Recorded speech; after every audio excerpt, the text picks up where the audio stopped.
Har bir bola dunyoga kelar ekan, unga qanot bag'ishlash, uning qalbidagi iste'dod chirog'ini yoqish uchun mehr va ustoz kerak. Ana shunday muhit, ana shunday mehr bilan yoshlarning yuragiga ijod urug'ini ekib, uni parvarishlab kelayotgan dargohlardan biri bu Qiziltepa tumani 3-son bolalar musiqa va san'at maktabi. Bu ta'lim maskani nafaqat musiqa, balki inson qalbiga nafosat, go'zallik va ezgulikni singdiruvchi ma'naviy maktab sifatida taniqli. Maktabda faoliyat yuritayotgan ustoz va shogirdlar birgalikda yaratib kelayotgan ijod muhiti tuman madaniy hayotining yuragi desak mubolag'a bo'lmaydi.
O'quvchilar bu yerda nafaqat nota yozuvini, balki qalb ovozini eshitishni, satr orasidagi ma'noni his etishni, sahnada o'zini erkin namoyon qilishni o'rganmoqdalar. Ustozlar esa shogirdlarning har bir ijrosida o'z mehnatining samarasini, mehrning barakasini ko'radilar. Mana shu ma'noda Qiziltepa tumanidagi 3-son bolalar musiqa va san'at maktabi nafaqat ta'lim muassasasi, balki ijodga iltuvchi ko'prik, yosh iste'dodlar qanot yozadigan maskan sifatida e'tirof etilmoqda. Qiziltepa tuman 3-son bolalar musiqa maktabida 2013-yil qurib foydalanishga topshirilgan bo'lib, shunda 150 o'ringa mo'ljallab qurib topshirilgan. Hozirgi kunda 271 nafar o'quvchimiz 12 ta yo'nalish bo'yicha o'zlarini qiziqqan yo'nalish bo'yicha tahsil olib kelyapti. Bu o'quvchilarimizga 42 nafar o'qituvchilarimiz o'zlarining mutaxassislari bo'yicha mashg'ulotlar o'tib kelyapti. Hozirgi 42 nafar o'qituvchilarimizdan 32 nafari oliy ma'lumotli, 12 nafari to'liqsiz oliy ma'lumotli. Shu bilan birgalikda yangi o'quv yilidan boshlab yaqindagi sentabr oyida o'tkazilgan San'atim faxrim deb nomlangan tanlovda qatnashib, o'quvchilarimiz faxrli 1-2 o'rinni egallab kelishdi. Yaqindagina Toshkent shahrida o'tkazilgan yosh ijodkorlar marhabo talantlar tanlovida ham 6 nafar o'quvchimiz ishtirok etib, bular ham 1-, 2-, 3 o'rinlarni qo'lga kirib qaytishdi. Maktabimizda eng asosiy o'quvchilarimiz ko'p jalb qilinadigan xalq cholg'ulari yo'nalish bo'lib, bunda mana o'zimizning hududga, vohaga xos bo'lgan yo'nalishlar, rubob, doira, g'ijjak, shunaqa yo'nalishlarga ehtiyojimiz ko'proq. Bu bilan birgalikda Yevropa cholg'u asboblariga ham talab bor. Fortepiano yo'nalishlari, skripka yo'nalishlariga ham talab juda katta.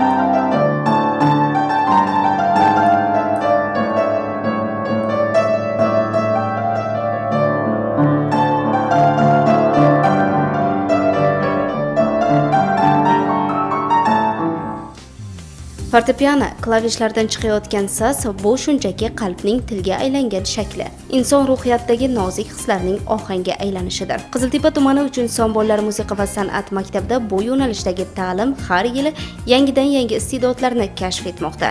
Fortepiano sinfida dars berayotgan Mahliyo Murodova bu borda nafaqat tumanda, balki butun viloyat miqyosida tan olingan pedagoglardan biri. Uning darslarida har bir bola musiqa tilida gapirishni, har bir klavish orqali his tuyg'usini ifoda etishni o'rganmoqda. Men Murodova Mahliyo Rajabovna Uchinson bolalar musiqa maktabida o'z ish faoliyatimni boshlaganimga qariyb 15 yildan oshdi. Shu orada men juda ham ko'p shogirdlar chiqardim. Shogirdlarim hozir o'zim qatori ustozlik maqomiga erishdi. Hozirgi shogirdlarimiz O'zbekiston davlat konservatoriyalarida o'qishyapti. Hozirgi kunda Navoiy san'at kollejlarida ham ko'plab o'quvchilarimiz o'qishni davom ettirishmoqda. 15 yil ichida juda ham 50 dan ortiq o'quvchilar chiqardim. Ish faoliyatimda o'quvchilarning tanlovlarida, respublika tanlovlarida olib chiqdik. Hozir yaqinda bo'lgan Marhamat ko'rik tanlovlarida borib qatnashib, faxrli o'rinlarni egallab kelishdi. Biz o'quvchilarga fortepiano sinfida o'quvchilarimizni dars berish jarayonida avvalambor o'qituvchi juda ham chiroyli psixologiyaga ega bo'lishi kerak. O'quvchi kirgandan keyin uni xarakteriga, uni dunyoqarashiga qarab bizlar kuylar tanlaymiz. Undan keyin ijod faoliyatimizni boshlaymiz. O'quvchilarni o'qitish jarayonida biz albatta ota-onalar bilan birgalikda, hamkorlikda ishlar olib boramiz. Shuning uchun fortepiano o'quvchilari juda ham katta natijalarga erishib kelmoqda. O'quvchi avvalambor musiqa maktabiga qadam qo'ygandan keyin biz fortepiano asbobini ko'rsatamiz, uni tanishtiramiz, tovushlarni eshittiramiz, imtihonlar qilamiz, qiziqishini so'raymiz, kuylashlarini so'raymiz. Albatta o'zini qiziqishiga qarab o'quvchilarni saralaymiz. O'quvchiga qiziqish bo'lishi kerak, lekin ota-onasi bilan qiziqishi bilan kelgan o'quvchilar ham yil davomida mutaxassis o'qituvchi tomonidan ham mahoratli darslar o'tilsa, albatta u yana o'zi fortepianoga qiziqib ketib, yaxshi natijalarga erishishi mumkin. Bizning musiqa maktabida hozir ham juda ham onlayn, offlayn ko'rik tanlovlar bo'lib o'tyapti. Bunda fortepiano bo'limimizning o'quvchilari faol ishtirok etyapti. Bundan tashqari O'zbekiston Respublikasi Madaniyat vazirligining 456-qarori buyrug'i bilan 2025 va 26 o'quv yilida ijod maskani turkumidagi ta'lim yo'nalishlarining samaradorligini oshirish uchun oylik tashkil etildi. Shu oylikda bizning fortepiano bo'limi oktyabr oyida o'z faoliyatini olib boryapti. U yerda biz ochiq darslar, tanlovlar, ichki ko'rik tanlovlar, mahoratli darslar, o'quvchilarni muzeylarda sayohat qildirishni tashkil etganmiz shu bir oy ichida.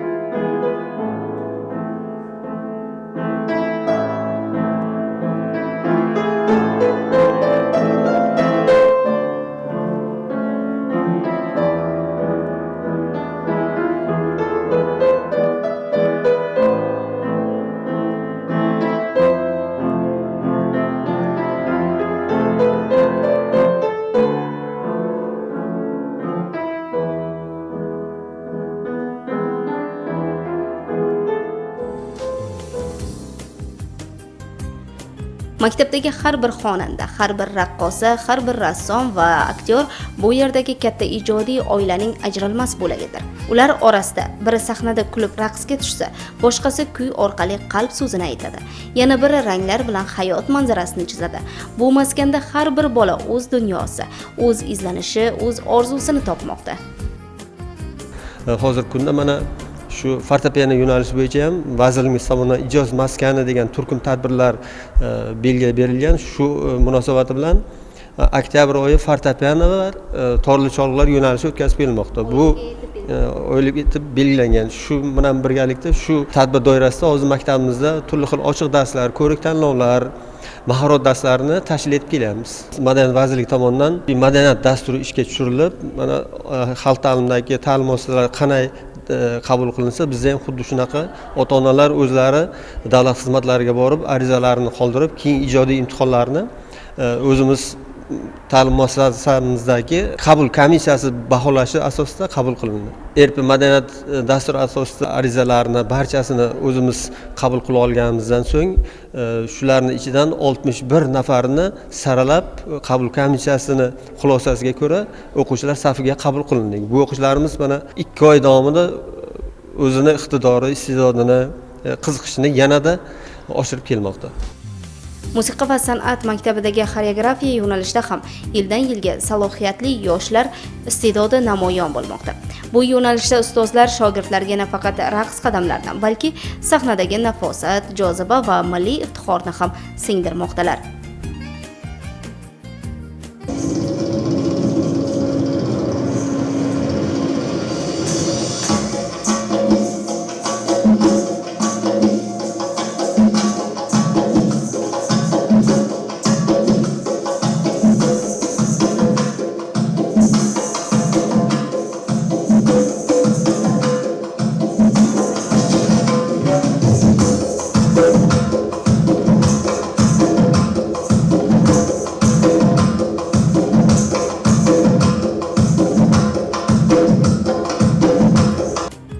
Xoreografiya ta'limi nafaqat jismoniy harakatlardan, balki ruhiyatdan, his-tuyg'udan iborat. Har bir harakatda ma'no, har bir qadamda so'z, har bir musiqa zarbasida qalb bor. Buni yaxshi his etayotgan yoshlardan biri Muhabbat Shuhratvadir. U o'zining ijodi va fidoyiligi bilan nafaqat maktab miqyosidagi, balki tuman, viloyat va respublika tanlovlarida ham faxrli o'rinlarni egallab kelmoqda. 3-sonli bolalar musiqa va san'at maktabida 4 yildan buyon xoreografiya yo'nalishida o'qib kelyapman.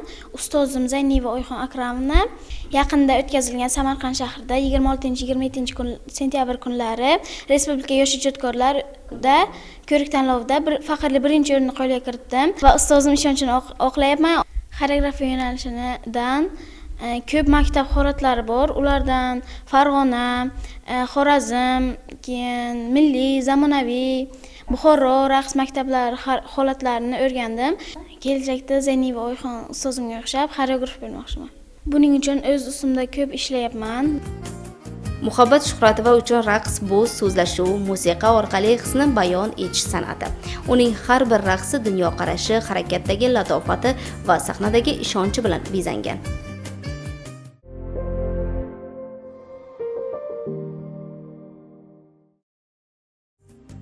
Ijod olamida so'z yoki musiqa orqali hisni ifodalash mumkin, ammo rang va chizgi orqali qalbidagi hisni ko'rsatish bu alohida iqtidor talab etadi.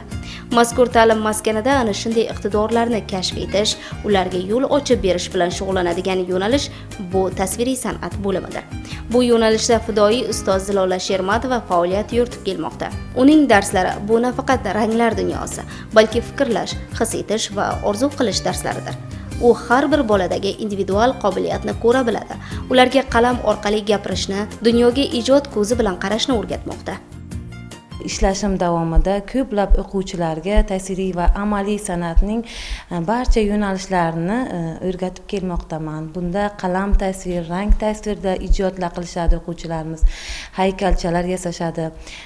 Loydan, gipsdan, plastilindan, turli xil bo'rtma shakldagi naqshlar, mevalar, hayvonlar shaklini va rangda ishlash mahoratlarini, qalam tasvirda joylashtirish usullarini mukammal o'rganib kelmoqdalar. Ko'plab o'quvchilarimiz hozirda Navoiyda san'at kolleji va viloyatimizdagi Navoiy davlat pedagogika universitetida shu sohani yana ham davom ettirib kelishmoqda. Ko'plab o'quvchilarimiz esa shu sohaga qiziqib, arxitektura bo'yicha ham Samarqandda, Jizzaxda va Toshkentda o'zini oliy ta'limda o'qib kelmoqda. Bugungi dars jarayonimizda ham o'quvchilar o'zlari qiziqib, darsga qoldirmay kelib, tasviriy san'atni chuqur o'rganmoqdalar. Bunda ko'proq biz oddiy insonga qaraganda yana ham tabiatni, ranglarini kuchliroq ko'ramiz va uni go'zallashtirib qog'ozga tushiramiz. O'quvchilarga ko'proq go'zallikni, nafislikni va to'g'ri joylashtirishlarni o'rgatamiz. O'quvchilar ko'pisi maktablarda qiziqib kelishadi, ham o'quvchilarning bo'sh vaqti unumli o'tadi.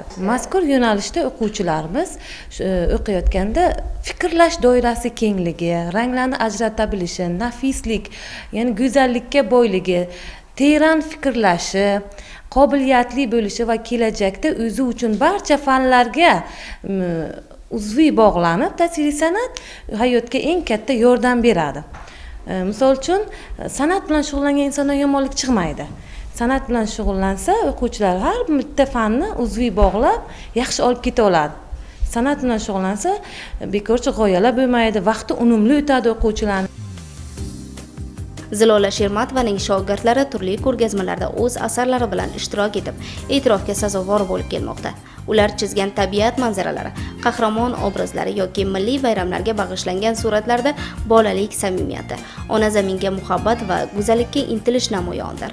Tasviriy san'at yo'nalishi bolalarni nafaqat rassomlikka, balki tafakkur kengligiga, sabr va diqqatga ham o'rgatadi. Zilola Shermatova bu jarayonda bolalarga har bir chiziq, har bir rangning ma'nosini anglatadi. Uning fikricha, rasm bu nafaqat ko'rinib turgan manzara, balki qalbdagi tuyg'ularning rangli aksidir. Yana ko'plab tanlovlarga qatnashib, oliy o'rinlarni olib kelmoqdalar. Bu bizning mehnatimiz mas'uliyatli qilib, yana mehnatimizni mevasi deb hisoblayman. Yangi yo'nalishlarimiz kundan kun yaxshi rivojlanib kirib kelmoqda. Haykaltaroshlik va rang tasvir, bo'rtma haykalni rang tasvir uslubida bo'rtib chiqarib ishlash va uni rangda bo'yash yoki bir qisman mazmunni chiqarib berib turuvchi haykal va arqa fondagi manzara yoki o'shani fon shaklidagi chiqish holati o'quvchilarga o'rgatiladi. Plastilindan, rangli qog'ozdan, loydan, urug'lardan juda ham tasvir san'at cheki yo'q. Shu paytgacha har bittasidan stilizatsiyalashtirilib, bular kompozitsiya yasaydilar. Tarelkaga ishlanadi, taxtachaga, ko'zaga, keramikaga, qog'ozga, bo'zga, umuman mana nima deydi, tasvir san'atni cheki yo'q. Tasavvuriga qarab biz ishlataveramiz. Matoga ishlanadi. 5-sinfga kelib o'quvchilarimiz katta-katta yuqori ishlarni qilishadi. 1-sinfda esa endi joylashtirish, kichik hajmdagi rasmlar, geometrik shakllardan boshlab chizdirtiramiz. Bosqichma-bosqich yillar davomida bular yana ham mukammal yaxshi o'rganib borishadi.